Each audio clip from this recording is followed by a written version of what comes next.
Ready to kick off your gardening journey this year and start your own seeds? You're in the right place. In this video, I'll guide you step by step through the entire process.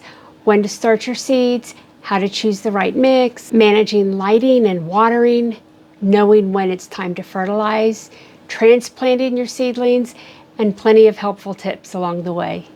Stick around and together we'll make sure that you're set for success. We've been running a commercial nursery for 5 years and we've been gardening for decades. We've started thousands and thousands of seeds over the years and we've learned quite a bit along the way. Let's walk through each stage together, from opening up your very first packet of seeds to getting your plants all the way ready to get planted into the ground. So when is the best time to start seeds? What you need to know is your last average frost date. And you can go on to several different websites, plug in your zip code and find that date.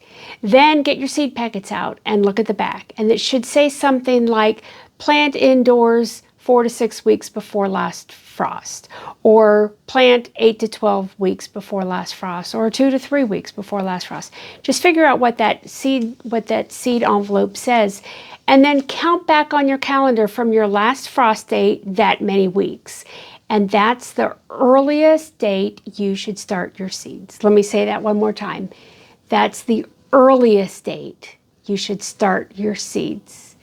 Don't get all flustered that that date might have passed, that your neighbors have already started their seeds, that all the social media influencers have started their seeds.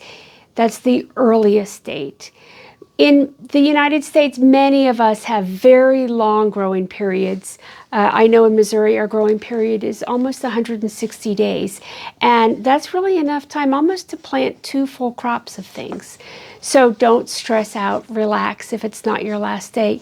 One year, I didn't plant my tomatoes until the 4th of July weekend. Now, our average last frost date is April 15th, so I could have started my plants the first week of March. And I didn't get them in the ground until July 4th. And we still had plenty of harvest to make an entire year's supply of salsa. The takeaway tip is just relax. That date is the earliest date. And sometimes it's actually beneficial to go even later. All right, let's talk about seed starting mix for a second. Seed starting mix is different than potting mix. And so when you're at the store and you're looking at packages, make sure you read those lines. Your seed starting mix does not have to have anything at all added into it.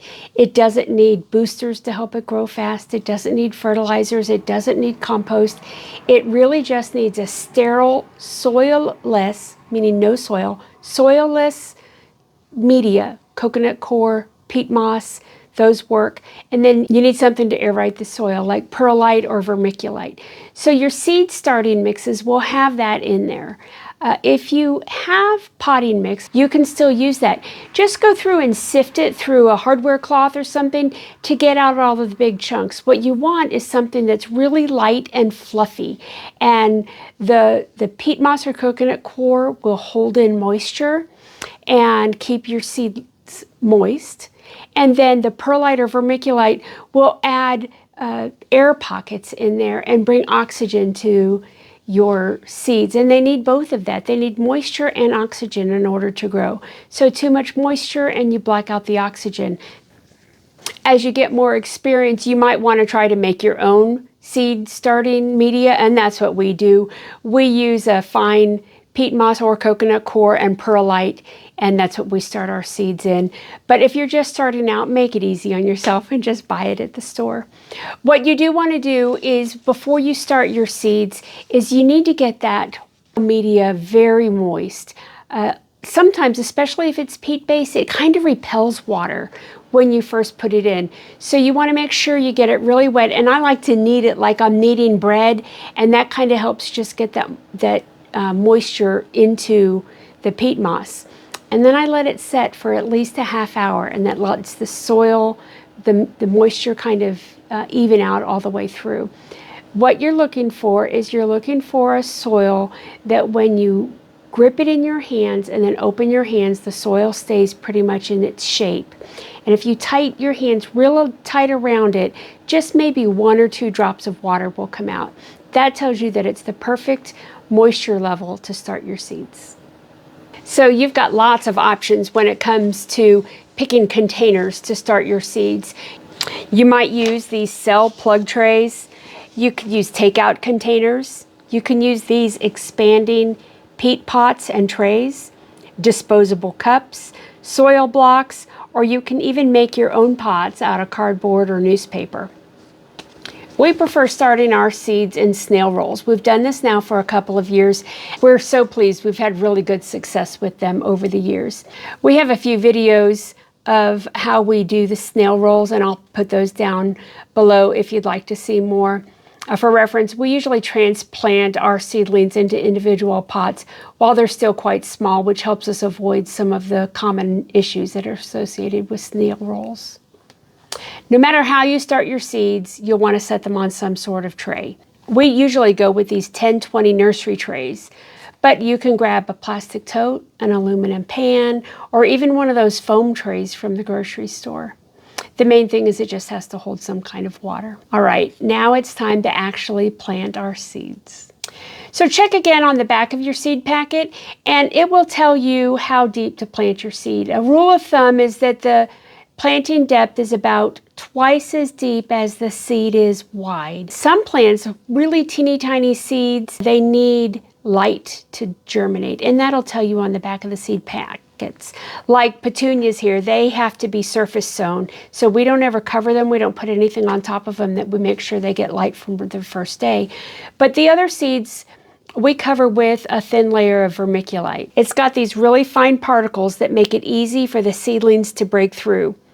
Plus, vermiculite keeps the top layer from drying out and helps keep fungus gnats from setting up shop. Seriously, you don't want to create a breeding ground for fungus gnats. Once you've planted your seeds, you want to keep them nice and warm. Most seeds germinate best when they're around 74 degrees. Pepper seeds are even warmer, up to 85 degrees.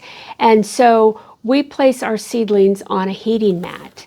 And that's another benefit of the seed snail rolls. We can get 18 or 20 different varieties on one tray and use only one heat mat. So if you're really confined for space and you don't have 18 heat mats, you can put all of these 18 varieties on one heat mat. That's one of the things that we like absolutely the most about using the snail roll method. If you don't have a heat mat, or you don't want to buy a heat mat, you have some options. So you can put your plants on the top of your refrigerator. It's nice and warm there. You can put it in front of a heat vent in your house. You can put it near your radiator. All of those kinds of things can help get that soil warm. If the soil's not quite warm enough, the chances are that your seeds are still going to sprout. They're still going to germinate. They're just going to be a lot slower. So if that's the best you have, then that's the best you have. And you can still try and see if your seeds will grow. But if you are starting cold weather plants, broccoli, cauliflower, Brussels sprouts, brassicas, lettuces, spinach, those don't like to be hot. So those you can just go ahead and start your seeds in cool soil. 50 to 50 degrees is perfectly fine for those. Keeping your soil warm is very important, but something that's just as critical is keeping it moist. That's why we start with the moist seed starting mix to begin with. We want to make sure that that soil or that potting media is nice and moist to give the seeds the best chance. But when you put the seeds on heat mats, then you can get a lot of evaporation and your soil can dry out. So you want to make sure that you do take steps to combat that. And that's when we use these humidity domes. Or I've seen people even use plastic bags or another clear cup that they put on top of them. I've seen people take their whole tray and put it into a clear Rubbermaid tote or something like that, just to keep that humidity level up so that your soil doesn't dry out. The thing about the humidity domes is you have to be really, really observant. As soon as about 30% of your seeds have sprouted, you need to take that dome off. Now, if you're using snail rolls, you can just pull, a roll out of that and keep the other ones under there. But you want to take that off. You don't want your area to be too humid, and you don't want your plants to be growing in that really humid air. So that's why you take the humidity dome off, because that just creates an atmosphere. It creates a perfect environment for molds and mildews to come in and take hold. And that's what can cause dampening off. That can cause your plants to get really big and then stop growing. All of those issues can have to do with too much humidity on the early time plant that you get. Once you see those little sprouts come out above the vermiculite or your your seed starting media, you need to drench them with light. You need to get lots of light on them really quick. For the majority of the people, putting them in a sunny window is not enough. Those plants need 8 to 10 hours of strong, direct sunlight, not just ambient light, not light that comes through the window, direct sunlight, the rays right on them. And most people just don't have that. So when you're starting the seeds inside, you need to get them under some kind of grow light. But you don't have to invest in those expensive grow lights that you see on Amazon or other places. You can use a regular shop light that you get from a local hardware store. You might even have an extra one in your garage. Just check a few things on the bulb. Look for the word daylight, or it will have Kelvin and a number. So you want to look for a light that's between 4,500 and 6,500. So that tells you the spectrum of light that it shows. We all know the rainbow is, from red, orange, yellow, green, blue, violet. But there really are a lot more colors before the red and after the violet. And that broad spectrum light will have more of those colors, and your plants really thrive on that. The other number you want to look for is your lumens number to be 1,500 or more. Most of our lights in here are at 2,000. And that's a really good, nice, bright light for your seedlings. When your seedlings first start, you need to have those seedlings really close to the light, like an inch away from the light. If you have adjustable lights, you want to push your light really low, almost sitting right on top of your pots or whatever it is.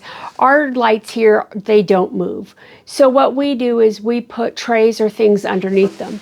So if you look right here, we have a tray that's turned upside down and another tray on top of it. And that gets our plants about this far from the light. So we do that. We've also used boxes, we've used boards, just about anything that we can do to elevate this tray to get it as close to the lights as possible.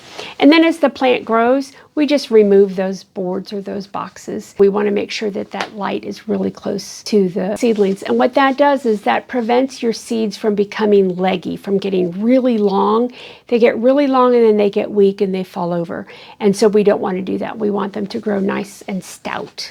We run our lights for about 16 hours a day. So those first few leaves that come out when your plant sprouts, as soon as you see those, that's our cue to stop watering from the top and start bottom watering. And when we bottom water at this rate, we also start fertilizing. Remember, we planted these seeds in sterile potting media. There's no nutrients at all in that potting media, and that's okay. Now what we want to do is we want to give them some food. Fertilizers can be a little confusing, especially with all of the marketing buzzwords that are on the outside of the packages. So when you're first starting out, what I want you to do is really just look at those three numbers. Have like 10-10-10 or 20-20-20 or 2-5-2, something along those lines. And you want to look at those numbers, and you need to understand what those numbers are. The first number is nitrogen, and that helps the plant above the soil.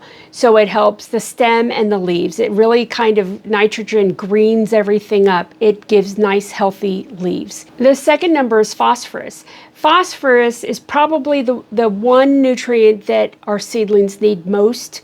They need them all, don't get me wrong, they need them all. They need a lot of phosphorus this first week, really, of their new lives, because phosphorus helps grow strong, sturdy roots. And we really want our plant to grow really good roots. The phosphorus also helps have great flowers and have great fruit. And later, when the plant is older, it will use the phosphorus for that. But right now, it's using the phosphorus to develop its root system. The last number is your potassium. And potassium is almost like an all-around vitamin, all-purpose vitamin for the plant. It just kind of helps just about everything on the plant. It especially helps the plant deal with stresses, overwatering, drought situation, diseases, pests. So you need that phosphorus. When we start our seedlings, as soon as we see those sprouts sticking out of the snail rolls, we start fertilizing with a 2-5-2. It's going to give them a little bit of nitrogen, a little bit of potassium, but it's really going to give them more phosphorus. So those numbers mean that 2% of what's in that package is the nitrogen. 5% of what's in that package is potassium, and then 2% is the phosphorus. So that's 9%. So the other 91% of what's in that package is a filler. And that would be, if it's a liquid, it's probably water. If it is dry fertilizer, it's probably sand or limestone. Some of them can also have additional minerals in it, and those are good, but your very young seedlings really don't need that right now. So like I said, for the first few weeks of the plant's life, we give it the 2-5-2, but when we mix it up, we dilute it to 1/4 strength. So if it says a tablespoon in a gallon of water, we put a tablespoon into 4 gallons of water, and we water all of our plants every time with that food. And we do that for the first couple of weeks as the plant is getting really strong. When we go to pot the plants out of their seed roll or out of their plug trays into a larger pot, then we change it to half strength, and we still use that water every single time we feed them. Bottom watering is our favorite because you add the water and you add the fertilizer. We put it into the pot, maybe an inch, so there's about an inch of water in there, and we go throughout the entire grow room. We leave it for 20 minutes, and then we come back to each tray and we pour off any excess. You don't want your seedlings the pot sitting in water because it could drown your roots, and it also causes, you guessed it, an environment for mold and funguses to take hold. So when you're watering, the very top of your pot does not have to get wet. You really just want that wetness to be further on down, about 2/3 of the pot, and that encourages the roots to grow nice and deep. At this stage, we bring fans in too. The warm, humid environment is perfect for our young seedlings, but guess what? It's also great for mold and funguses. And so the fans moving the air around, they prevent some of those problems from happening. The other thing that it does is it vibrates the plants a little bit, and it causes them to sway. And when the plants sway, it makes their roots a lot stronger, and it makes their stems stronger. So those are all really good things to do. In our grow room is about 12 feet by 16 feet, and we have 2 oscillating fans, and they run 24 hours a day. And every day we move them to a different location. Sometimes we have them pointed up, sometimes we have them pointed down, but they move to a different location. The plants don't need the fans blowing directly on them, but they do need that air circulation, and that just helps everything all the way around. So I referred to it a minute ago about potting up our plants. We did a side-by-side test a few years ago. We grew some plants in little cell trays, and we left them there, and then some of those we took out of that cell tray and put it in a larger pot. Everything else was even, and the ones that were in the larger pot grew more than double the ones that were not up potted. And so it's really important for nice, strong plants to up pot them. Some people go ahead and plant them in larger pots early, but then you need more heat mats, and it just is easier to manage it to pot it up. It is a lot of work when you are running a nursery like we are.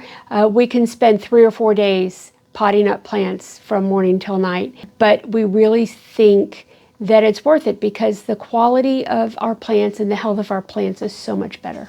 Once your plants have been potted up and they've put it on some good growth and the weather outside is finally getting warm, it's time to bring your plants outside. But you have to harden them off. Have you heard about hardening them off? Well, if you know the way that our grandparents hardened them off, or the way our parents hardened them off, or the way I did when I first started, is you take a plant outside and you leave it outside for a couple of hours, and then you bring it back inside. And then the next day you take it outside for a couple more hours, and then you bring it in. And you do that over the course of a week, and adding more hours and adding more hours until it's out all day. What that does is that allows the plant to get more accustomed to the outside environment, to the winds blowing, to the harsher sun, all of that, those things. So the first year we had a nursery, I had 40 trays. And I took 40 trays in and out and in and out every day for a week. And I about quit. I was ready to just throw the plants away. But I didn't quit. But I don't do that anymore. So now what I do is when the plants are ready to go outside, I look at the weather forecast and I look for a day that might be cloudy, or back-to-back days that are cloudy is really the best. And being in southern Missouri, we get a lot of those. I take my trays outside and I put them outside in the overcast day and I just leave them. And after the third day, they're perfectly fine. Even if the sun peeks through the clouds sometimes, they're still okay. If I don't have an overcast day, what I would do is I would take the trays and put them under a tree that might let some dappled sunshine through. This time of year, our trees aren't really fully leafed out, so there's plenty of light coming through. And I put them under the tree and I leave them for 3 or 4 days and they're perfectly fine. What I do now, because I have so many, and again, because I have a commercial nursery, is we put them out under our shade cloth. We have a high tunnel that, like a greenhouse, arched greenhouse, but it doesn't have plastic on it. It has just shade cloth on it. And we put them out there underneath the shade tunnel, and they do just fine. They don't need to be hardened off. Thank goodness. If you ask 12 gardeners how to do something, you're likely to get 13 different answers. And that's just the way it is with anything. But honestly, the one thing that you really need to know is that God created the plants to have seeds, and those seeds are created to grow. So if you pay attention to what the seed needs, give it its proper moisture, its proper temperature, and proper timing, then your plant's going to grow and to be as healthy as possible. Happy gardening.